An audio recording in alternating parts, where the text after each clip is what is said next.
It's just Grand Theft Auto That's 6, what I man. figured. That's it. That's the peak of gaming, and like it made everything else look bad. Yes.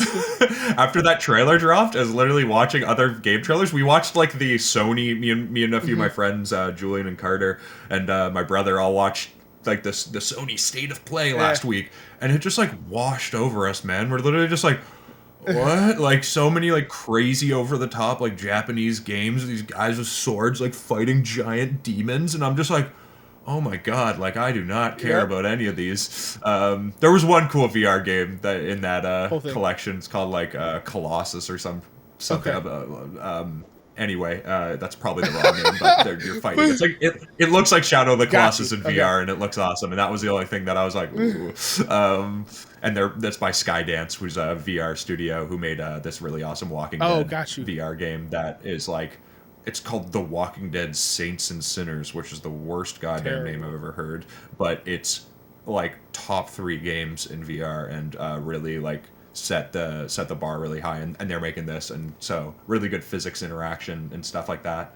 But yeah, GTA 6 is the best, and like I really think they're gonna try to like blow people away Oh yeah. with it. But also just sitting in the anticipation for that game is like my favorite thing to do. Like the fifth one, man, me and my brother, like every day just checking, like it just brings me back to those days of Yes. just like every day checking, okay, are there any new details? It's gonna be fully destructible environments. It's gonna be like just like outlandish Yeah. claims like every left and right. And like that sitting in that like anticipation is like one of my favorite things to do just in life in Oh yeah. general. Like I'll buy that old CRT and be like more excited before it gets there, and just knowing that it's gonna arrive, and then opening it up Yeah. and getting it booted up, and then it sits in the corner and I don't use Yeah. it. Like just like that like hype. I love like I'm just like a hype beast where I just like Yeah. love fucking the hype, and so we're in peak hype with GTA 6, and so I love just living in that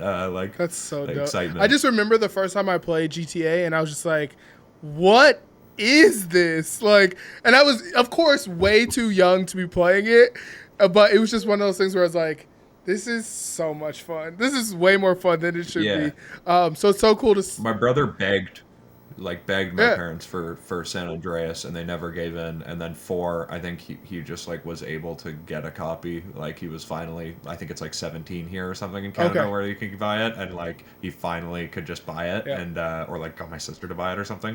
And that was like that was definitely my like first experience with it. And yeah, it really just seems to set the bar Heck every yeah. single time.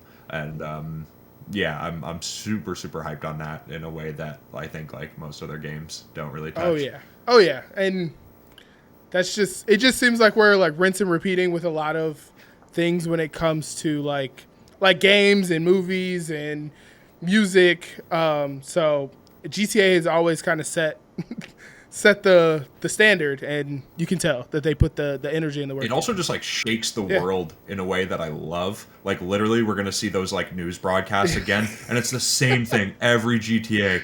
The people are just gonna like the regulars who don't understand what's Yep. coming are gonna be like baffled because there's just gonna be clips of like some guy like holding up a gun to like a woman on the street, and it's like way more realistic. She's like, please no, no, please don't do it. It's like, and everybody's like, oh my god, you can't have this in a game. No, no, Yep. no, no, no, no, no. And so like that's gonna come That's again, and so it's gonna be true. hilarious, and it's the exact same rinse and repeat every single time a new one comes out, and just like blows people away. And it's I'm not saying that you should be For playing that sure. in the game, but it's like it's cool. It is what it is. It kind of is what it is. Like, and Yeah, yeah. They don't make you do that stuff, which I think is also really speaks to their game design. for Is sure.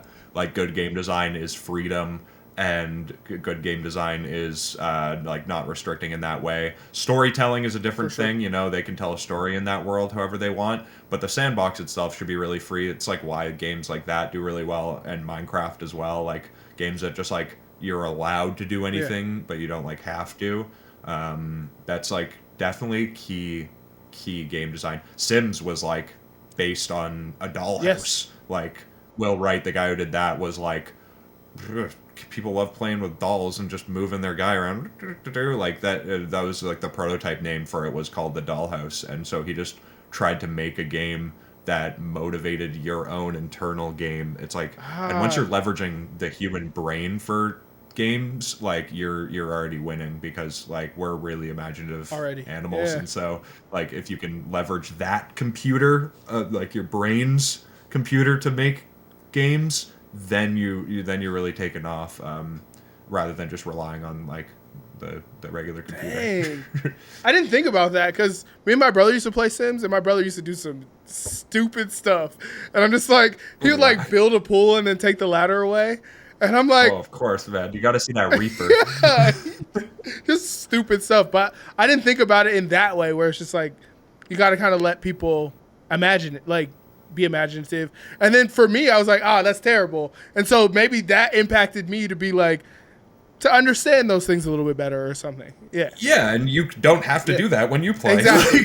Like, like that's what's cool. Like Will Wright has a really great masterclass. Nice. Okay. That I watched in that stage of leaving my work with the company in Montreal and then moving into making my own games. I watched that whole series, and really, really valuable information in general. Yeah.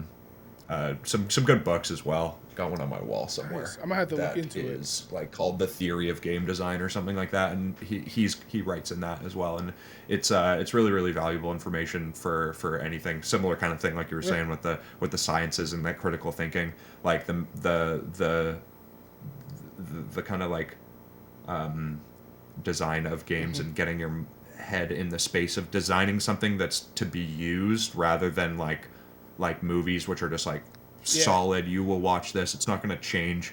It'll change a little bit, you can interpret it, but like it's like the actual thing is not going to change. It's important to put yourself in a mind space to build stuff that's more fluid like that. Yeah, that's dope. Yeah, I'm gonna have to check that out because that sounds really cool.